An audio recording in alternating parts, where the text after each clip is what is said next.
In this moment I can feel it, that my life keeps flashing by.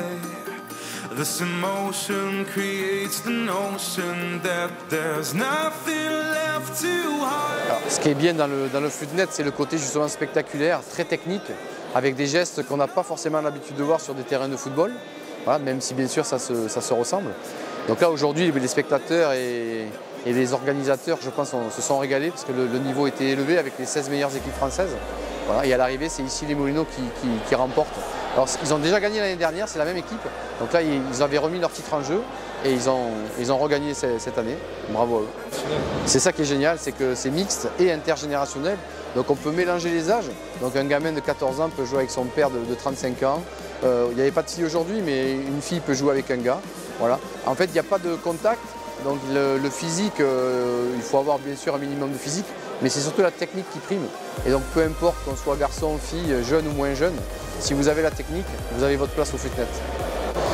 Alors j'imagine que tous les professionnels et amateurs qui pratiquent le footnet à l'entraînement le mettent en place grâce à leur coach sur l'amélioration de la technique.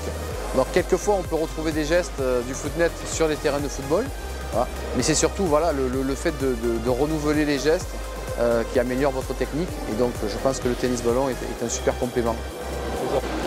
Alors les favoris qui ont gagné le titre l'année dernière l'ont remis, ils l'ont regagné. Je retiens la jeunesse puisque les 3 jeunes d'Emerinville ont terminé sur le podium, donc ça c'est chouette, ils sont tous les 3 en équipe de France des moins de 21 ans. Donc la relève n'est pas très loin, voilà, donc il faut que les anciens se préoccupent un peu de ça et qu'ils restent au niveau. Alors là il y a un tournoi dans 3 semaines, donc sur le week-end du 20 juillet à Saint-Raphaël. Alors c'est un tournoi exhibition, mais c'est quasiment un championnat du monde parce qu'il y a les 7 meilleures équipes mondiales qui se retrouvent en plein centre de Saint-Raphaël.